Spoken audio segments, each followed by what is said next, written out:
যে উত্তেজনা বিরাজ করছে ডাকসু ইলেকশন কেন্দ্রিক, এটা কোনো অংশে বাংলাদেশের অন্যান্য গুরুত্বপূর্ণ ইলেকশনের চেয়ে কম নয়। প্রতিটা মহলে, প্রতিটি জায়গায় কিন্তু এখন এই ডাকসু নিয়ে কথা হচ্ছে। তো আপনার যেই হাইপটা আমরা মিডিয়ায় দেখতে পাচ্ছি, যে ওই আবিদ এগিয়ে, সাদিক এগিয়ে, কাদের এগিয়ে, বিনিয়ামিন এগিয়ে, তো আমার কাছে মনে হচ্ছে মিডিয়া কেন্দ্রিক যে হাইপটা উঠছে, এই হাইপটা রিয়েল হাইপ না। হয়তোবা জামাত বিএনপির চেয়ে কিংবা আওয়ামী লীগের চেয়ে তুলনামূলক ছোট দল হতে পারে, কিন্তু দল আওয়ামী লীগ বিএনপির চেয়ে শিক্ষাঙ্গনে, শিক্ষা প্রতিষ্ঠানে জামাত শিবিরের সমর্থক, তাদের রিজার্ভ ভোট বেশি। এই 48,000-50,000 ভোটের মধ্যে জামাতের 4 থেকে 4,500 ভোট আছে, যেটা রিজার্ভ ভোট। আর ওদিকে হিন্দুদের আছে 2,500 থেকে 3,000 রিজার্ভ ভোট। আওয়ামী লীগেরও প্রায় 3,000 এখন তো আওয়ামী লীগের সেই রেপুটেশনটা নাই, নষ্ট হয়ে গেছে, সুতরাং সেটা আরো অনেক কমে গেছে।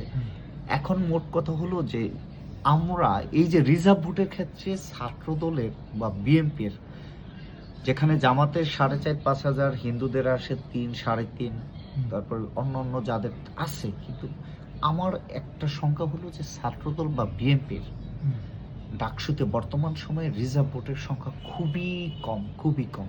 কিন্তু সেটা সর্বোচ্চ হতে পারে 500 থেকে 1,000। কিন্তু হাইপটা ছাত্রদলের বেশি, হাইপটা শিবিরের বেশি।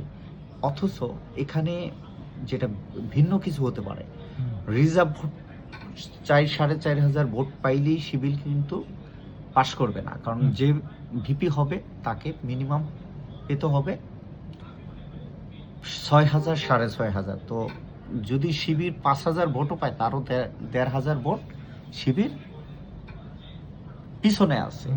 রিজার্ভ ভোট যদি মনে করেন হিন্দুরা, সংখ্যালঘুরা এই 3,000 ভোট, 2,500-3,000 ভোট কাউকে দেয়, তাহলে তাদেরও কিন্তু আরো যাকে দিবে আরো অনেক ভোটের তাদেরকে চেয়ে অপেক্ষা করতে হবে।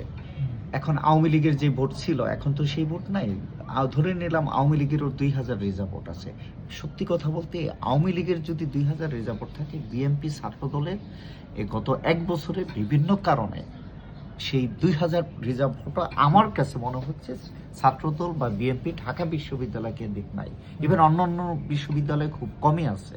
তা এখন কথা হলো, শিবির যদি 4,500-5,000 রিজার্ভ ভোট থাকা সত্ত্বেও প্রেসিডেন্ট না হতে পারে, কারণ তাকে আরো 1,500-2,000 ভোট পেতে হবে। এই 1,500-2,000 ভোট সাধারণ শিক্ষার্থীরা শিবিরকে দিবে কিনা, সেটা একটা প্রশ্ন। এখন আমি বলবো যে এই যে পাইপলাইনে সাদিক, কায়ুম, আবিদ, উমামা, কাদের, বিনিয়ামিন, কিন্তু এর বাইরেও কিছু আছে, প্রার্থী আছে যারা খুব শক্তিশালী, যেটা হাইপে নাই, যেরকম শামীম ছেলেটা নীরবের নিবৃত্তি, হয়তো বা এই শামীমও বের হয়ে যেতে পারে, বের হতে পারে। ওই যে বাম প্যানেলে যে তাসনিম ইমিও বের হতে পারে, কারণ ইমির সাথে যেহেতু মেঘমাল্লা বসু বা হিন্দুদের বা সংখ্যালঘুদের ভোটটা যদি হয়, ইউনাইটেড থাকে, তো যারাই আসবে শিবিরের সাথে যুদ্ধ করতে হবে, কারণ ক্যাম্পাসের রিজার্ভ ভোটের দিকে সবচেয়ে এগিয়ে শিবির। হতে পারে জুলিয়াস সিজার তালুকদার, হতে পারে ইমি, এমনকি হতে পারে উমামাও, যারা আলোচনায় নাই, কিন্তু আলোচনায় হাইপে যারা আছে তারা নাও হতে পারে।